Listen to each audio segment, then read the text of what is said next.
اور تعلق باللہ کو مضبوط کرنے کے لیے اس کا دوسرا درجہ کیا ہے؟ اور جس نے اللہ تبارک و تعالی کا ارادہ کیا اور جس چیز کا اس نے ارادہ کیا، اب اللہ تبارک و تعالی حدیث قدسی میں یہ کہہ رہا ہے کہ جس نے ہم سے کسی شے کا ارادہ کیا ہم نے اسے وہ شے عطا کر دی، اسے وہ دے دیا جس نے بھی ارادہ کر لیا۔ اب طلب دیکھنی ہے کہ ہماری طلب کیا ہے اللہ سے، کیونکہ اللہ اعلان کر رہا ہے وَمَنْ أَرَادَ مِنَّا آتَيْنَا، جس نے ارادہ کر لیا مجھے پانے کا، میری ذات کو پانے کا، تو میں اپنی ذات ہی اسے دے دوں گا۔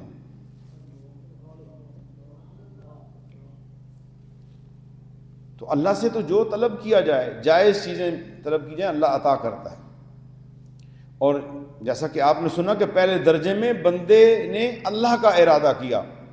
اور اسے ہی چاہا اور ہر چیز کو چھوڑ دیا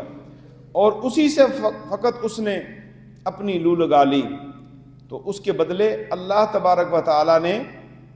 اس کے ارادے کو مد نظر رکھتے ہوئے اسے اپنا قرب دے دیا۔ اب دوسرے درجے میں بندے کا اللہ سے تعلق اس قدر عالی شان اور مضبوط و مستحکم ہو جاتا ہے کہ وہ اللہ سے کوئی چیز بھی طلب کرتا ہے تو اللہ اسے عطا کر دیتا ہے، اللہ اسے مستجاب دعا کر دیتا ہے، اسے عطا کر دیتا ہے۔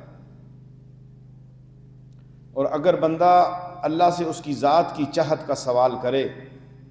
تو اللہ اسے نہ صرف اپنی چاہت عطا کرے گا بلکہ اس بندے کو بھی چاہنے لگ جاتا ہے۔ بندے کی مانگنے والی جو کیفیت ہے،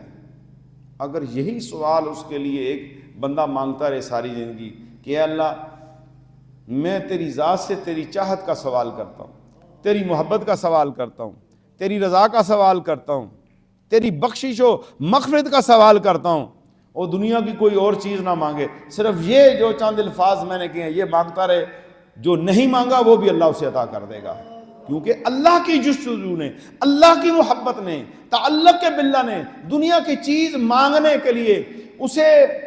بالکل فارغ کیا ہی نہیں۔ وہ اتنا مصروف ہو گیا کہ اس کی ذات اور اس کی نگاہوں میں فقط اللہ کی ذات سمائی رہی، اس لیے اس نے دنیا کی کسی چیز کو نہیں مانگا۔ جب مانگا تو مولا کو مولا سے مولا ہی کو مانگ لیا، اللہ سے اللہ ہی کو مانگ لیا، اللہ سے اس کی محبت کو مانگ لیا، اس کی چاہت کو مانگ لیا، اس کی رضا اور بخشش کو مانگ لیا۔ اس سے بڑی کیا چیز ہو سکتی ہے مانگنے کے لیے؟ باقی تو درجے سب سے نیچے ہیں، دنیا کی کامیابیاں، دنیا کے مال، دنیا کی فتح یابیاں، یہ تو اللہ کی محبت سے بالکل نیچے ہیں۔ سب سے قیمتی چیز میرے عزیزو جو ہے وہ اللہ کی محبت ہے۔ اگر جسے اللہ کی محبت مل جائے پھر اسے اور کیا چاہیے؟ تو میں نے پہلا درجہ بھی تعلق باللہ کا بتا دیا اور دوسرا درجہ بھی بتا دیا، اور تعلق باللہ کا تیسرا مقام جو ہے اللہ تعالیٰ حدیث قدسی میں فرماتا ہے جس نے ہم سے محبت کی ہم اس سے محبت کرنے لگتے ہیں، اور جس نے جو کچھ ہمارے پاس ہے اس پر قناعت کر لیا، یعنی وہ کہتا ہے کہ مولا کچھ تیرے پاس ہے میں اسی پہ بھروسہ کرتا ہوں، تو اللہ تعالیٰ فرماتا ہے تو ہم بھی اس بندے کے ہو گئے اور جو کچھ ہمارا ہے اور وہ سب بھی اس بندے کا ہو گیا۔ وہ اس کی مثال کیا ہے؟ اس کو ذرا آسان کر دوں۔ تیسرا درجہ تعلق باللہ کا، پہلے تعلق باللہ میں وہ اللہ ہی کی جستجو رکھتا ہے، دوسرا جب وہ پہلا تعلق مضبوط ہوتا ہے تو دوسرے درجے میں اللہ سے وہ جو مانگتا ہے دے دیتا ہے۔ اب تیسرے درجے میں جو ہے جب وہ محبت کرنے لگتا ہے اور قناعت کرتا ہے جو اس کے پاس ہے، کپڑے پہنے ہوئے کہتا ہے کہ مالک یہ کپڑے بھلا دنیا داروں کی نگاہوں میں بڑے سستے ہیں لیکن دیے جو تو نے ہے مجھے، میں اس پہ راضی ہوں۔ لوگوں کو عالی شان کھانے دیکھتا ہے اور خود سوکھی روٹی کھا کے کہتا ہے مولا وہ کھانے ان کے نصیب میں تھے جو تو نے مجھے عالی شان رزق دیا، بھلا وہ سوکھی روٹی ہے لیکن مجھے بڑی عزیز ہے کہ میرے رب نے مجھے دی ہے، اس پر قناعت کر لیتا ہے۔ تو پھر اللہ کہتا ہے اے قناعت کرنے والے بندے، تیرے تعلق باللہ نے اتنی مضبوطی اختیار کر لیا ہے، لے میں بھی تیرا اور میرے خزانے بھی تیرے ہو گئے۔ یہ تیسرا درجہ ہے مومن کا تعلق باللہ میں، جب وہ اپنے رب کی جستجو کے اندر ہر چیز سے بیگانہ ہو کے اللہ تبارک و تعالی کی طرف وہ اپنا تعلق اور رشتے کو مضبوط بنا لیتا ہے۔ اور اللہ تبارک و تعالی کہا کہ جس نے ہم سے اکتفا اور بھروسہ کیا اور پھر طالب و محتاج بن کر دائیں بائیں اس نے نہیں دیکھا، وہ ایسا طالب میرا بنا اور ایسا اس نے مجھے مقصود و مطلوب بنایا، اس کا دھیان اور خیال کسی طرف گیا ہی نہیں ہے، میرے سوا اس نے ہر ایک سے سوال کرنا ختم کر دیا،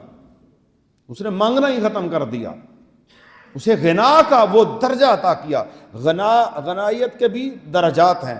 وہ اپنے مقام پہ بیان کروں گا۔ جب تعلق باللہ بنا اور ایسی غنا پیدا ہو گئی،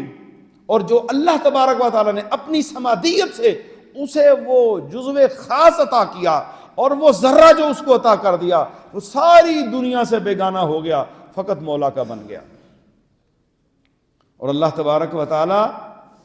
نے کہا کہ پھر جو کچھ میرے پاس ہے یہ بندے سارا تیرا ہے اور تیرے ہی لیے ہے، اور تجھے میں نے مالک بنا دیا ہے۔